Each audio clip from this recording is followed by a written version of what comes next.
second seminar on the series Nobel Prize in Literature. Today we will be having 4 speakers and we will all individualize in our different laureates. So as a brief introduction, my name is Anna Huang, and I strongly support that boba is superior to coffee. So anyways, on that note, today my laureate that I will be sharing with you guys is called Bjørnstjerne Bjørnson. Next slide, please. Okay, so who was Bjørnson? He was the 1903 laureate, and he was a Norwegian novelist. He wrote many plays as well as was a journalist. He had first began as a journalist, and then he started into plays and even novels. But he started as in poetry when he was very young, and that's how he kind of developed into this writing journey. So as the 1903 laureate for the Nobel Prize in Literature, he was the first Norwegian laureate and also the third Nobel Prize in Literature laureate. Bjørnson was known as one of the 4 great ones. That being said, he was a Norwegian writer, and this was during the 19th century. And down below is just a portrait of Bjørnson. Next slide, please. Okay, so if you guys remember from our previous seminar, each Nobel Prize laureate has a statement attached to why they received the prize that year. So his, as quoted, says, "As tribute to his noble, magnificent, and versatile poetry, which has always been distinguished by both the freshness of inspiration and the rare purity of its spirit." So this basically means that while the judges were picking him, they were heavily influenced by the rarity of his writing, and this really distinguished him from all of the other candidates, and thus they chose him as the 1903 laureate and winner. Next slide, please. So Bjørnson's early life. Bjørnson was born December 8, 1832, and died April 26, 1910, and that is exactly 7 years from when he had received his Nobel Prize. He was born on a farmstead in Quebec, in Norway, but since his father was a pastor, his family had moved to Romsdalen, and that is where Bjørnson grew up most of his life, and it is also where most of his stories take place. So he began school in Christiania to study in preparation to go to university later on, and in Christiania, that is also where his writing journey as a student kind of began. And during that time, his first job in 1854 was as a literary critic for the Morgen Bladet. Next slide. So writing style.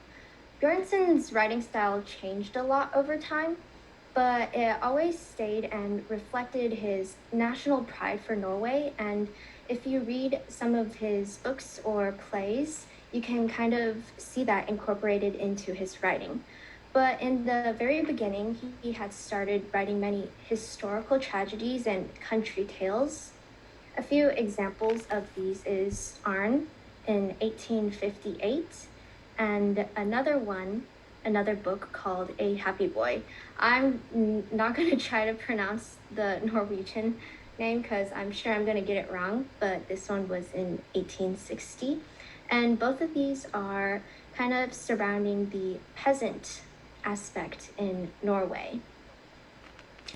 But then in 1875, Bjørnson was inspired to turn to realism and social problems, and that's where he wrote 2 plays called The Bankrupt and The Editor, both which were written in 1875.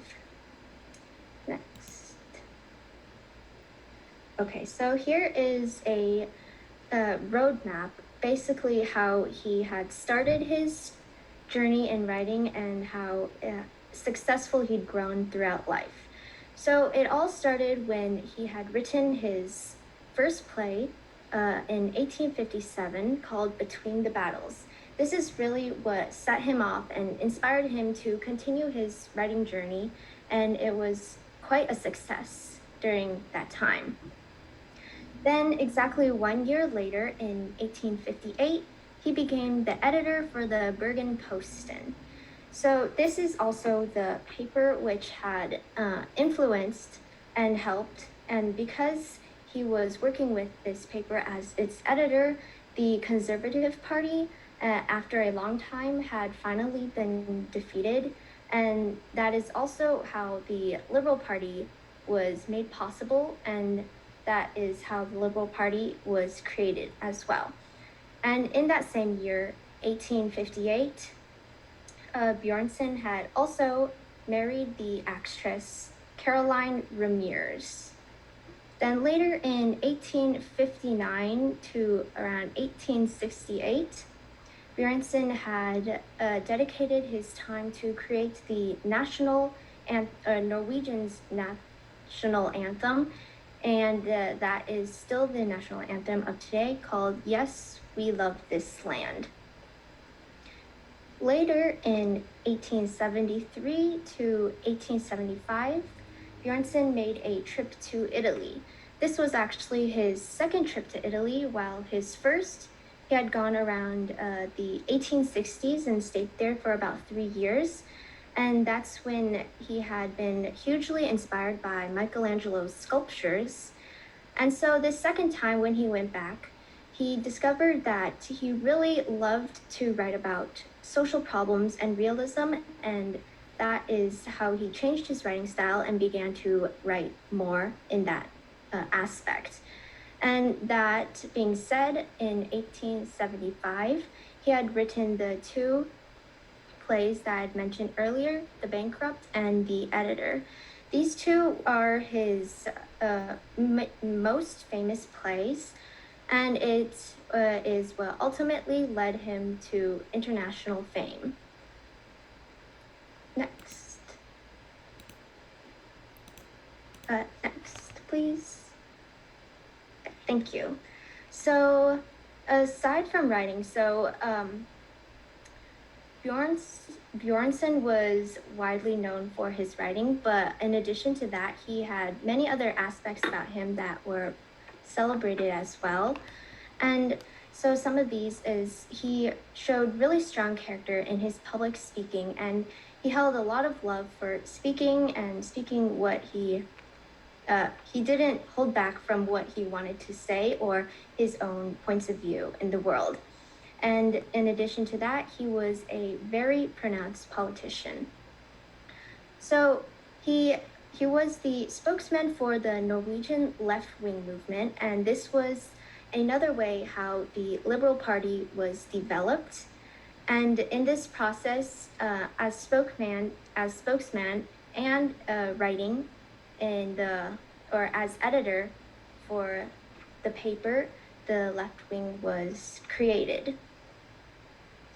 So as a politician, he was very opinionated, and although he didn't really hold back on what he wanted to say, he made his points really clear, and thus he had to leave Norway for a short time after being charged of treason. Now, during this time, he traveled to Germany, and he stayed there until around 1882 when he came back. And when he came back, he didn't really write plays anymore because he felt that people wouldn't accept his plays. So he stuck to writing novels for the time being. And then a few years later, the Dreyfus Affair occurred. And in this, he fought for the children in Slovakia to be able to speak their own tongue, and fought with the French justice during this time, and wrote many papers about it. Next, please. Thank you. So after winning the Nobel Prize in 1903, Bjornson became a strong advocate for socialism. Socialism is basically a social organization or just social affairs being regulated with the community as a whole. And in addition to this, he wanted to promote peace and also have international understandings. And many of these were incorporated into plays, previous plays, and these plays had inspired and kind of started social realism in Europe at the time.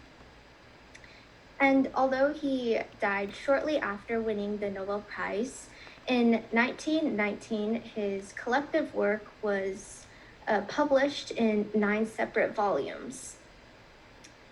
And so afterwards, many years later, his international reputation, like many other Nobel Prize winners, had diminished, and now not many people know about him, and that's kind of why we want to share about these Nobel Prize laureates.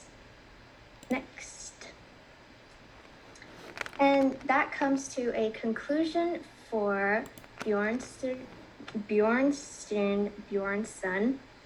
And so from this short history about his life, I hope everyone can take away something special that they learned and maybe read a few of his books, and hopefully you guys can all get inspired by his life. Thank you, and now on to Jerry's presentation. Yes, Anna made a very good point of how Nobel Prize in Literature laureates would see a downfall of their fames after winning their prizes. So that's the reason why we're doing this series seminar to promote their work, and do please read all of their works. And for my presentation, I will be talking about the 2 winners of Nobel Prize in Literature in 1904. They are Frédéric Mistral and José Echegaray. It's the first time in history that Nobel Prize in Literature has 2 laureates. The next time in which there will be 2 winners will be in 1917. So I'm Jerry. I'm a high school student in Southern California, and hope you will enjoy my presentation. Because we have 2 laureates to go over, I'll try to squeeze in the information of both of them using the time in which we used to present 1 laureate. So we'll begin with Mistral. He was a French poet, and Echegaray was a Spanish playwright. But for both of them, poet and playwright, these 2 words can't really describe their careers. They both had amazing achievements in a lot of other careers. We can say both of them are sort of all-rounders, and we'll get into how they achieved their success in many careers, in many different pathways later on. So Mistral was born in 1830 and died in 1914, 10 years after receiving his prize. Compared to other famous writers like Edgar Allan Poe or Franz Kafka, he had a pretty happy childhood. He was a child of wealthy landowners in Provence, France. Provence is a region in France, color-coded in red over here. When he was in college, he studied law, and he almost became a lawyer, but he was attracted to history, especially the history of the language of his home region, the language of Occitan. In fact, in the beginning eras of France, French was not the main or the only language spoken. Occitan was spoken, as you can see in the map here, was spoken in southern France for quite a lot of years, and it spread to quite large of a region. Mistral specialized in Provençal. It was a dialect of Occitan that spread especially in Provence. This also led to him to spread the language of Occitan, because at his time Occitan was not received friendly by the French, and this language and the speakers of this language were suppressed quite bloodily.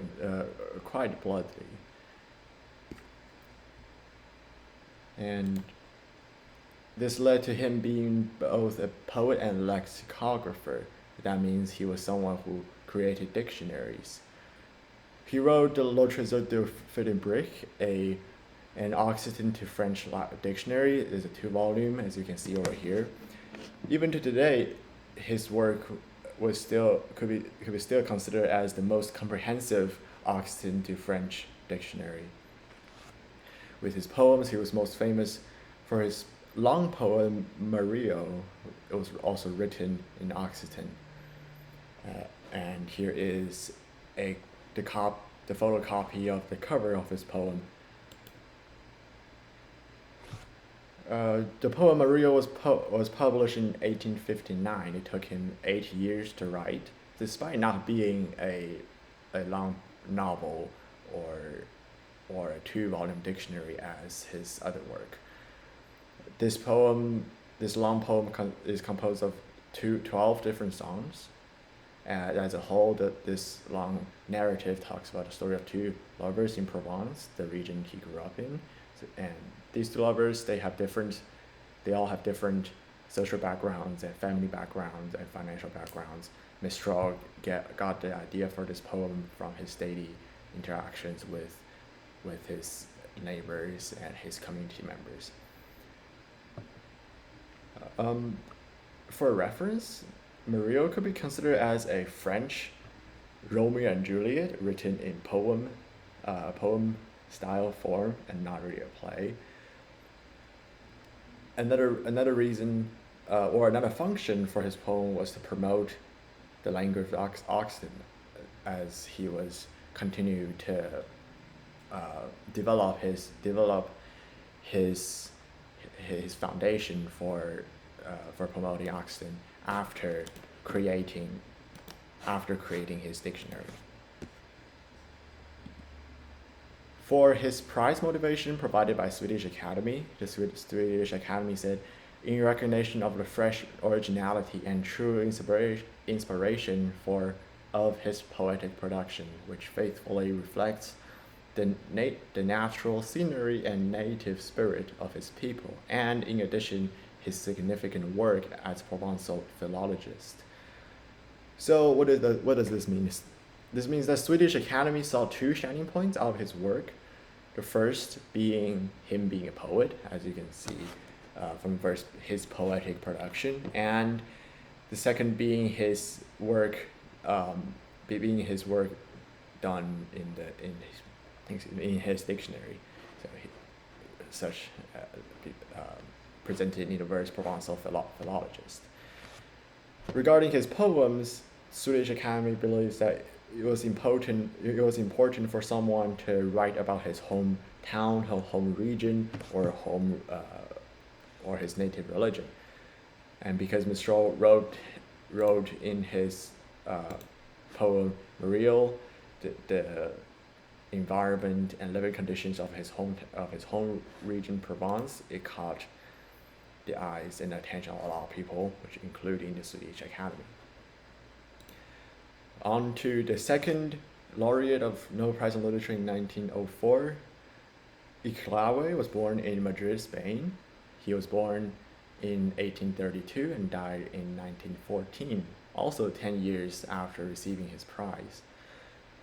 Echegaray could be considered as more of an all-rounder than Mistral. He was educated as an engineer and a mathematician, and he actually taught math and engineering in a university.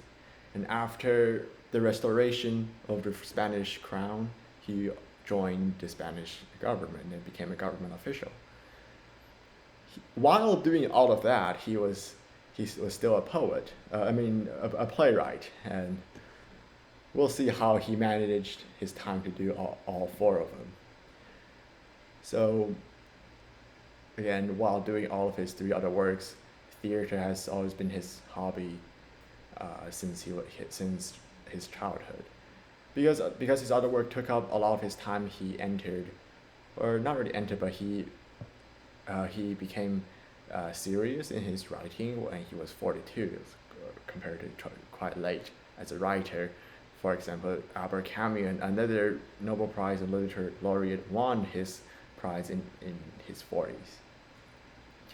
So because of Echegaray's personal experience, social experience, being gained from his other jobs, being a mathematician, being an engineer, and a government official, he used all of his experiences in his writing, in his plays, which is one reason why his plays could caught the viewers' attention more than other Spanish playwrights during his time. He could use his personal experiences to help him to create sceneries, to create dialogues that other people could not create without the experience he had. So in addition to plays, he also wrote technical books, especially on mathematics. He actually wrote hundreds of volumes of research books on mathematics, engineering that contributed to those fields. That contributed to those fields as significantly as his plays to the history of plays. So with his creative works, he was most famous for his play El Gran Galeotto, or The Great Galeotto. It was a melodrama known for having a lot of stage directions. So, Paramount Picture turned his play into a silent movie because Paramount Picture found that the play has a lot of stage directions, and it would be unnecessary to include dialogues. And in 1941,